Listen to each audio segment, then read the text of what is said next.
Eh bien salut à toutes et à tous, c'est Alex Brigo pour une nouvelle vidéo. Aujourd'hui on va parler de Samsung et de son futur smartphone haut de gamme juste après le fiasco du Galaxy Note 7, je parle bien sûr du Galaxy S8. Le géant coréen devrait dévoiler son bijou très attendu dans un mois, fin mars. Mais vous le savez, les smartphones fuitent toujours plusieurs semaines avant leur officialisation, comme avec ma vidéo de l'iPhone 7 qui s'affiche juste en haut à droite, que j'avais posté un mois avant la sortie de ce dernier, et où il s'est avéré que le dernier iPhone était identique aux fuites et aux prototypes. Je vais donc vous refaire ce concept, mais pour le futur S8 de Samsung. Tout d'abord, il y aurait deux S8, le S8 et le S8 Plus. Et leur prix devrait être augmenté de 100 € par rapport au précédent S7. Le Samsung Galaxy S8 serait lancé à 799 € et le Galaxy S8 Plus à 899 €. Prix qui sera sans doute justifié par l'augmentation du stockage interne de 32 à 64 Go. On s'intéressera au spec technique que juste après, on va tout de suite se pencher sur son design. Et dès sa façade, on voit les nouveautés. En effet, l'écran va représenter 83% de celle-ci. Mais Samsung ne sont pas les premières à vouloir réduire et supprimer les bords de son smartphone. C'est Xiaomi avec son Mi Mix annoncé en début d'année au CES qui annonce un smartphone ne disposant d'un écran recouvrant 90% de la face avant avec une disparition des bords. Le S8 verrait donc ses bords se réduire.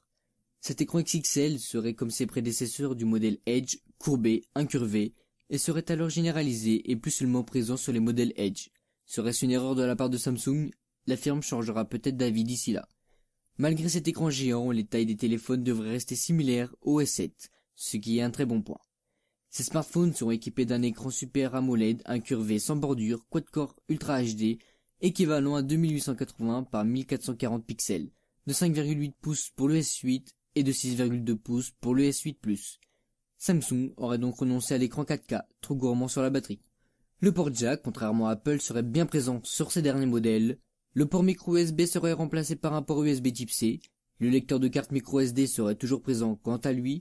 En bas, plus de bouton Home qui prendrait trop de place serait remplacé par un capteur d'empreinte digitale placé au dos de l'appareil. Mais il disposera aussi d'un scanner d'iris pour déverrouiller son smartphone avec des gants.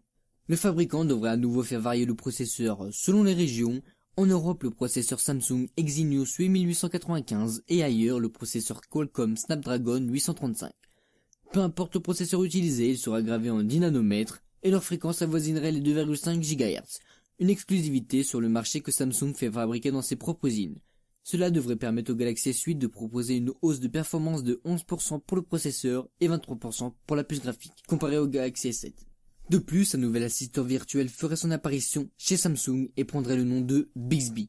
Il devrait se baser sur Vive, l'assistant développé par les créateurs de Siri, que Samsung a racheté en octobre. Une nouvelle fuite laisse aujourd'hui entendre que le Galaxy S8 proposerait une fonctionnalité qui permettrait de transformer le smartphone en mini PC de bureau en connectant un écran, un clavier et une souris. Avec le Galaxy S8, Samsung commercialisera un dock officiel permettant de relier plusieurs périphériques en USB ainsi qu'un écran en DisplayPort, mais d'autres accessoires pourraient voir le jour chez des vendeurs tiers. D'après les dernières rumeurs, le Galaxy S8 s'équiperait d'un écran Force Touch sensible à la pression, une technologie qu'on retrouve déjà chez Apple sous le nom de 3D Touch et chez Huawei sous le nom de Press Touch. Du côté de l'appareil photo, rien de nouveau, le capteur du Galaxy S8 devrait être très proche de celui du Galaxy S7. L'appareil photo arrière serait toujours équipé d'un capteur de 12 mégapixels cependant amélioré. Les selfies ne seront plus capturés en 5 mégapixels mais en 8. Pour ces batteries, elles seront de 3000 mAh pour le Galaxy S8 et de 3500 mAh pour le Galaxy S8 Plus. Les deux modèles attendus en 2017 seront enfin équipés d'haut-parleurs stéréo. De plus, la gamme S8 devrait être certifiée IP68 qui signifie une résistance à l'eau et à la poussière, tout comme l'iPhone 7.